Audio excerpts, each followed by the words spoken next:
नमस्कार दोस्तों, आज हम लोग अपनी टीईटी परीक्षा की तैयारी में आगे के 50 प्रश्नों को पढ़ेंगे। तो चलिए शुरू करते हैं। अभिप्रेरणा के संबंध में निम्न में से कौन सा कथन सही नहीं है? यह व्यक्ति की लक्ष्य तक पहुंचने के लिए मजबूर करती है। ये कथन सही नहीं है। जैसे ही अभिप्रेरणा की प्रक्रिया रुकती है, व्यक्ति की क्रिया भी रुक जाती है, कार्य करने की आवश्यकता भी मर जाती है। उपरोक्त दोनों कथन सही हैं।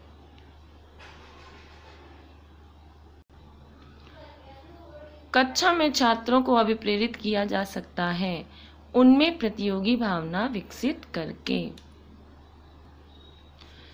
स्किनर का अभिप्रेरण सिद्धांत आधारित है बाह्य स्पष्ट व्यवहारों पर, जो कि पुनर्बनन देकर परिवर्तित किए जाते हैं, इच्छित व्यवहार की पहचान पर। उपयुक्त दोनों। शिक्षण में पाठ्यक्रम संबंधी क्रियाओं का प्रयोग शिक्षण को रोचक, सुग्राही एवं प्रभावशाली बनाने के लिए किया जाता है। अपने अध्यापन कार्य को अधिक प्रभावशाली बनाने के लिए सबसे अधिक किस पर निर्भर रहना चाहिए? अपने ज्ञान पर। शिक्षण का पहला चरण है पहले से योजना बनाना। शिक्षा के क्षेत्र में ली जाने वाली परीक्षा से हम जान सकते हैं कि विद्यार्थी का शैक्षिक विकास सही दिशा में हो रहा है या नहीं। जब एक छात्र विषय विशेष के पढ़ने में अरुचि प्रदर्शन करने लगे तो शिक्षक को तुरंत निम्न उपाय करने चाहिए। वास्तविक कारण की खोज। एक अच्छे शिक्षक को शिक्षण विधियों का ज्ञान अवश्य होना चाहिए, क्योंकि इससे शिक्षण अधिक प्रभावशाली हो जाता है। शिक्षणार्थ भ्रमण में आप बच्चों से क्या अपेक्षा करेंगे? बच्चे हर स्थान व वस्तु को ध्यान से देखें और उसके बारे में शिक्षक से प्रश्न करें। टैगोर के अनुसार शिक्षा कैसी होनी चाहिए? अनुभव केंद्रित होनी चाहिए। आदर्शवाद की मुख्य शिक्षण विधि कौन सी है? प्रश्नोत्तर व वाद विवाद। आदर्शवाद की सबसे महत्वपूर्ण देन किस क्षेत्र में है? उद्देश्यों के क्षेत्र में। जो अध्यापक कक्षा अध्यापन में उत्साही होते हैं, वे अपने छात्रों को अध्यापन अधिगम की प्रक्रिया में अंतर्ग्रस्त कर लेते हैं। शिक्षक तभी अपने छात्रों को प्रभावित कर सकता है जबकि वह पढ़ाते समय मनोवैज्ञानिक शिक्षा के सिद्धांतों पर चले। अधिकांश छात्र उन शिक्षकों से पढ़ने के लिए इच्छुक होते हैं जो छात्रों की समस्याएं हल करने में रुचि रखते हों। आपके विचार में निम्नलिखित में से कौन सा गुण एक सफल अध्यापक होने के लिए आवश्यक है? विषय वस्तु का समुचित ज्ञान होना। शिक्षण व्यवसाय में महिलाओं की अधिकता क्यों है? ये बच्चों के साथ अधिक धैर्यपूर्वक व्यवहार करती हैं। रूसो के शिक्षक संबंधी विचार किस पुस्तक में मिलते हैं? एमील में। EMILE, एमील में। कौन सा भारतीय संस्कृति का तत्व नहीं है? प्रभावशीलता। डेमोक्रेसी एंड एजुकेशन पुस्तक किसने लिखी? डीवी ने। डीवी सीखने का आधार किसे मानते थे? क्रियाओं को। प्रोजेक्ट प्रणाली का विकास किसने किया? किलपैट्रिक ने। डीवी के अनुसार शिक्षक है सामाजिक व मनोवैज्ञानिक आवश्यकता। शिक्षण को आप मानते हैं एक अंतः प्रक्रिया, सीखने में सहायक प्रक्रिया, एक परिपक्व एवं दूसरे अपरिपक्व व्यक्ति के मध्य संबंध। उपयुक्त सभी शिक्षण है। कक्षा में छात्र के व्यवहार को अनुशासित करने का प्राथमिक कारक होना चाहिए छात्र प्रेरणाएं। निम्नलिखित में से समय क्रम के अनुसार शैक्षणिक योजना निर्माण का प्रथम चरण कौन सा है? शिक्षा के उद्देश्यों का निर्धारण।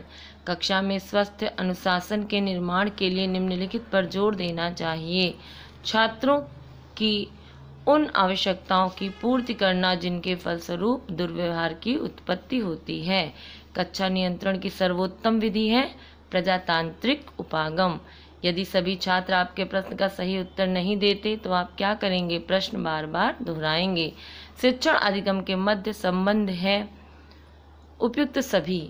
शिक्षण सदृश प्रक्रिया है जो अपेक्षित अधिगम तक पहुंचाती है। शिक्षण अधिगम दोनों के योग से प्रभावी शिक्षा का विकास होता है। शिक्षण सिद्धांतों के विकास में अधिगम सिद्धांतों का अत्यधिक महत्व है। ये सभी शिक्षण अधिगम के मध्य संबंध हैं। एक अध्यापक के समक्ष सर्वाधिक महत्वपूर्ण चुनौती है शिक्षण अधिगम प्रक्रिया को रुचिकर बनाना। शिक्षक अभिभावक संघ की बैठक कब होनी चाहिए? समय समय पर। शिक्षा दर्शन में फलवाद का प्रणेता कौन था? पेस्टालॉजी। छात्रों को नवीन पाठ्य पुस्तक सिखाने हेतु सबसे पहले क्या करेंगे? छात्रों के स्तर का ज्ञान करेंगे। विद्यार्थियों को अध्यापक द्वारा निर्देशन देना आवश्यक है छात्रों की समस्या के निदान हेतु। शिक्षक को विषय ज्ञान निम्नलिखित में से किस विधि से अधिक होता है? अपने विषय से संबंधित साहित्य पढ़ने से। एक अच्छी पाठ्य पुस्तक के क्या गुण हैं? उपयुक्त उदाहरण द्वारा विषय वस्तु प्रस्तुत करना। नैतिक मूल्यों के प्रति अध्यापक का क्या दृष्टिकोण होना चाहिए? अध्यापक का दायित्व है कि वह स्वयं भी नैतिक हो, वह छात्रों को भी नैतिक बनाए। छात्रों में मौखिक अभिव्यक्ति को कैसे विकसित किया जा सकता है? चर्चा परिचर्चा से। पाठ्यपुस्तकों को बदलना चाहिए चूंकि ज्ञान का नवीनीकरण होता है। वर्तमान युग में शिक्षा द्वारा प्रदान किया गया ज्ञान एकदम सैद्धांतिक है। एक उत्तम शिक्षण की विशेषता है प्रजातांत्रिक आदर्शों के प्रतिकूलन, अपेक्षित सूचनाओं का आदान प्रदान करना, निर्देशात्मकता। उपयुक्त सभी। शिक्षा का यथार्थवादी लक्ष्य क्या है? आनंदमय और संकल्पित जीवन। प्रकृतिवाद शिक्षा में निम्नलिखित में से किस पर जोर है? मनोविज्ञान पर।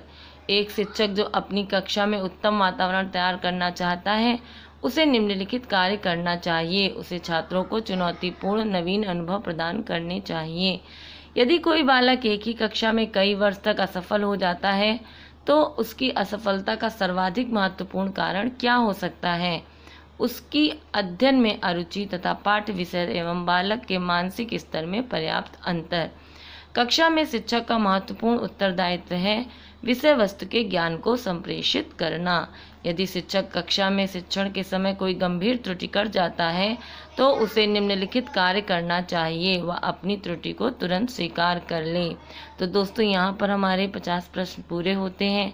इस वीडियो को बार बार सुनिए, जितना आप सुनेंगे उतना ही आपको ये प्रश्न याद हो जाएंगे। अगर वीडियो अच्छा लगा हो तो लाइक करें, शेयर करें, सब्सक्राइब करें। Thank you.